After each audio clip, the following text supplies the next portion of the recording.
Thank you all for watching this online capstone defense.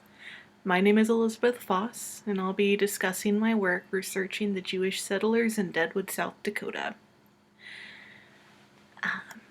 So visiting Mount Moriah Cemetery in Deadwood, one will find at nearly the highest point a Jewish section.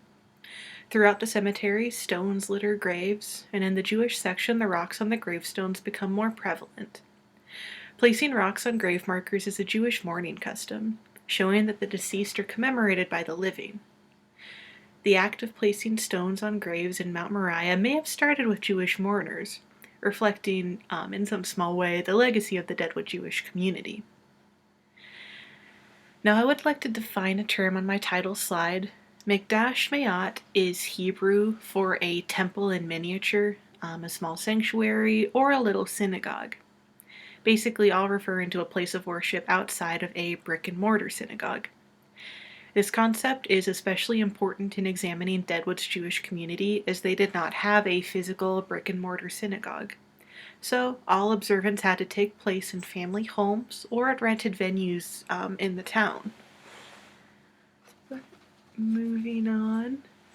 The mining town of Deadwood, South Dakota had a sizable Jewish population in the late 19th and early 20th century, a time frame which historian Lee Shea Weisbach has called the classic era of small-town Jewry, because of the noticeably high number of small Jewish communities being created across the country.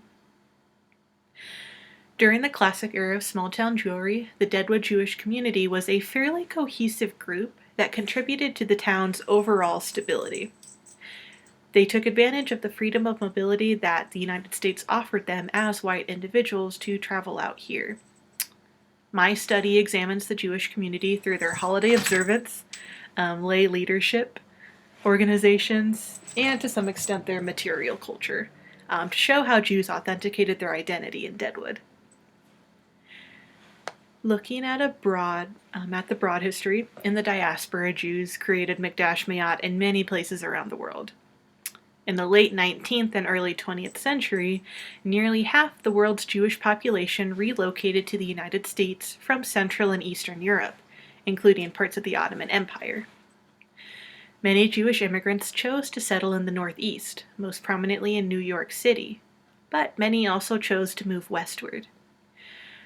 The Jewish experience in the West and in rural areas across the country is marked by changes to faith and culture brought on by the environment, which would in turn impact the entirety of American Judaism. Unregulated mobility and economic opportunity were big draws for Jews to the United States. But that same mobility would challenge religious practices, especially in rural areas where Jews were sometimes cut off from their co-religionists. There has been some great work done on Jewish history in the American West in more recent years by historians such as Sherry Rabin, Lee Shea Weisbach, and Jeannie E. Abrams. But overall, the Jewish experience in the American West is a rather understudied topic in the academic sphere. Looking at the historiography, the field of American Jewish history predominantly focuses on the experience of Jews in large urban spaces, since more Jewish immigrants settled in those locations. Weisbach argues, quote, the transiency that helped shape small communities meant that a much larger percentage of America's Jews encountered a small-town environment at some point in their lives. So basically, he is arguing that more Jews than previously thought had some form of rural experience, making this area of study more impactful in examining all of American Jewish history. Now, there's two main historiographical debates in the field of American Jewish history that I'll discuss today. One of the main debates concerning the American Jewish experience focuses on the changes to Jewish identity after immigration.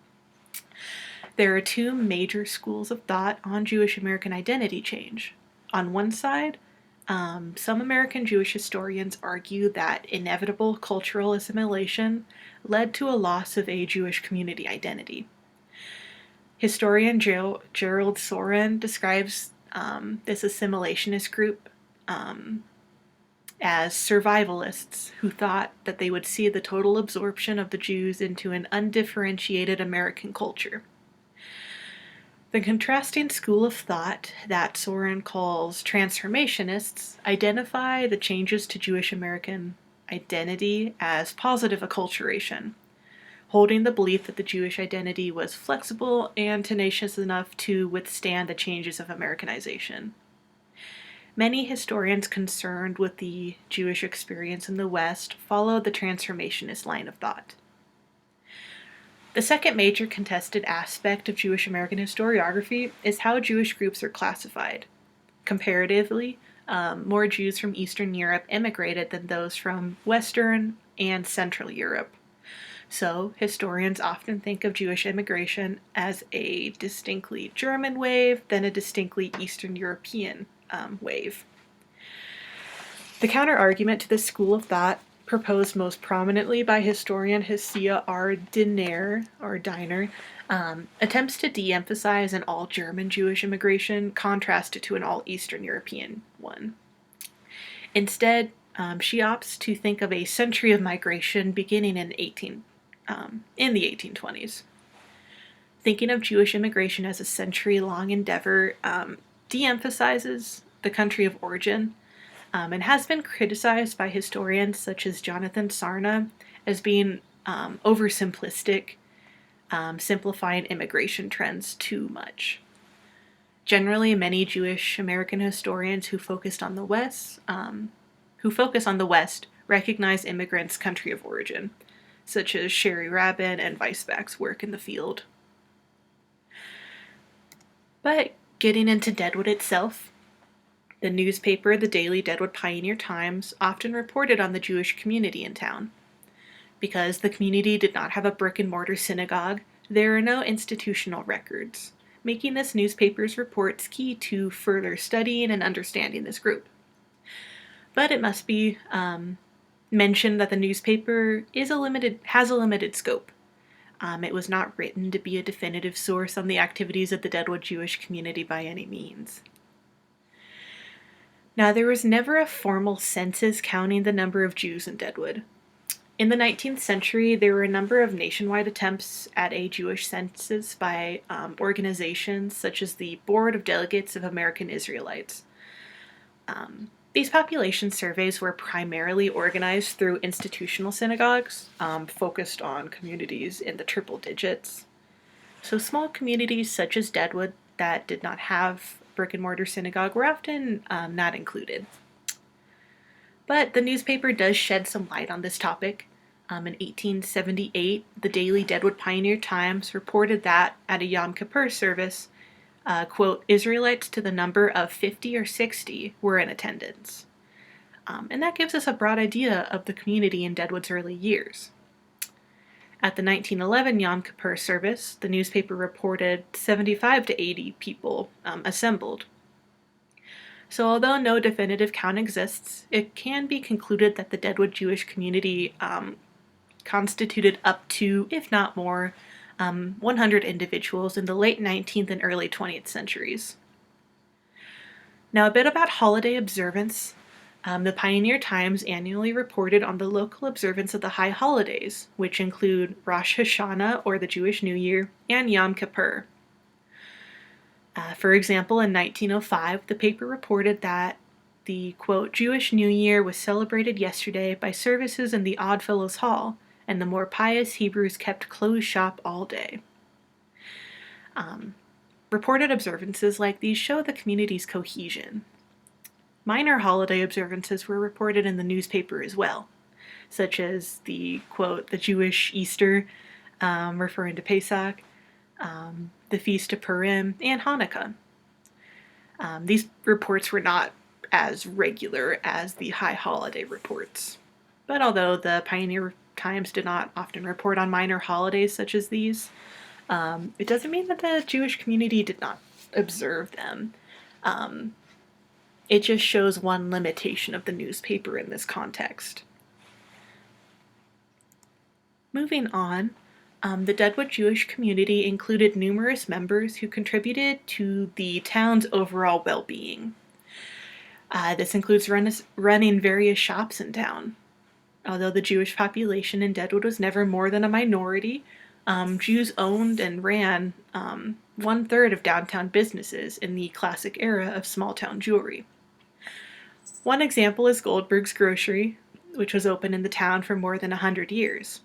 And as you can see on my slide, I've got a picture of one of the ledgers from Goldberg's Grocery, which is currently on display in the Adams Museum in Deadwood.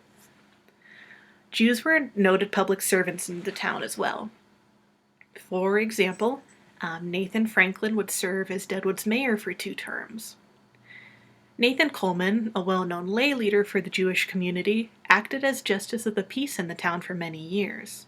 And his daughter, Blanche Coleman, was a very prominent member of the Deadwood Jewish community, and was the first woman in South Dakota to pass the bar. The stability that these individuals brought to Deadwood cannot be overlooked. Without some sense of stability, when the mineral wealth ran out in boomtowns such as Deadwood, they often failed completely. But we'll move on and talk a little bit more about lay leadership.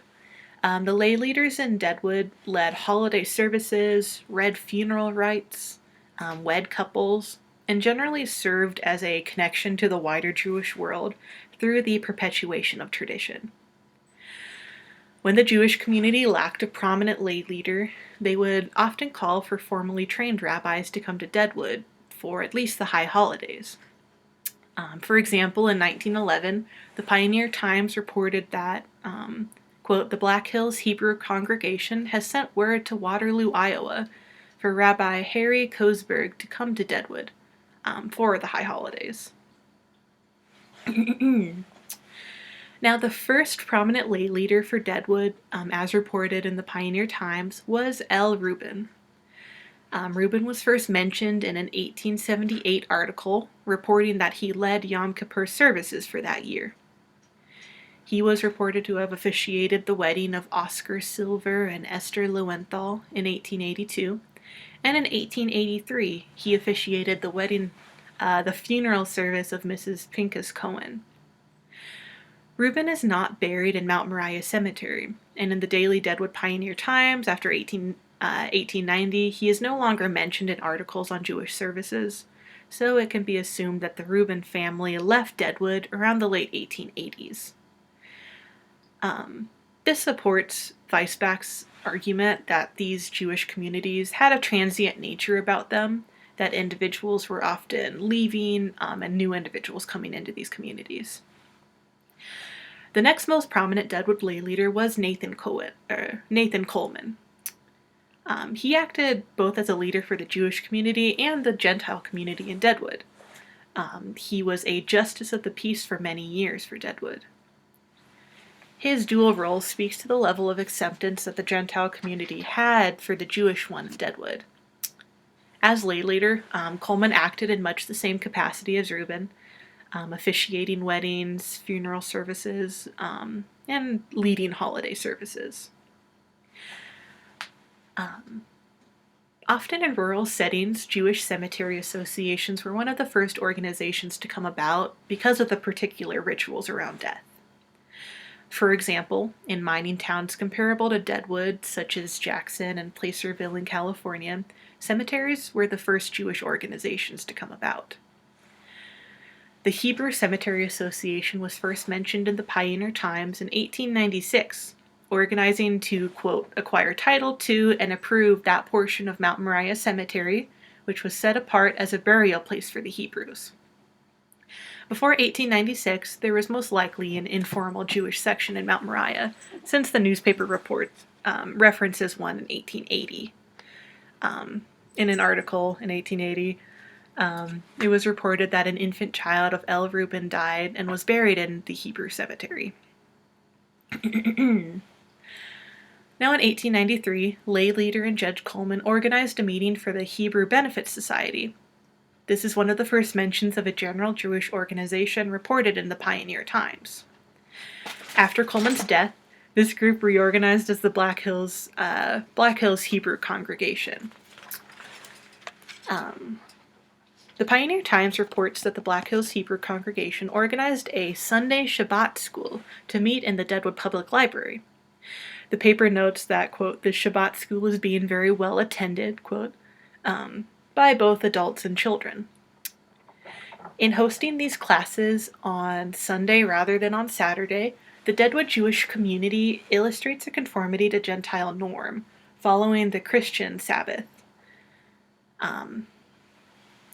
And I'll talk a bit about the material culture. Although the Deadwood Jewish community never had an established synagogue, the community did have a Sefer Torah, known as the Blumenthal or Deadwood Torah. When this Torah served the Deadwood community, it was kept in the Masonic Lodge or in private homes, and today resides at the Synagogue of the Hills in Rapid City. Frieda Lowenstein brought the Torah scroll to Deadwood with her when she came to marry Benjamin Blumenthal in the late 1880s. Lowenstein traveled from Central Europe after Blumenthal sent for her, reflecting the continued effort by some Jews on the frontier to marry within their religion.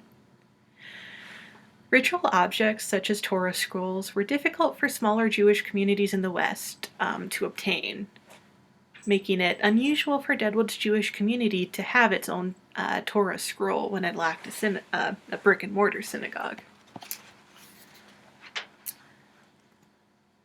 Now, in this conclusion, we'll return to the theme of Mikdash Mayat. The Jewish community in Deadwood created religious observance together in a fashion characteristic to the American West. Jews in Deadwood found religious and cultural authenticity in regularly observing holidays, having appointed lay leaders, organizing benefit and cemetery societies, and to some extent possessing the material stuff of practice. Although there is not a strongly organized Jewish community in Deadwood today, the community that once called this town home still speaks to how Jews in the classic era of small-town Jewry expressed their identity. Well, thank you again for tuning in. I wish we could have held this defense in person, but given the circumstances of the pandemic, I think this method of presentation is for the best.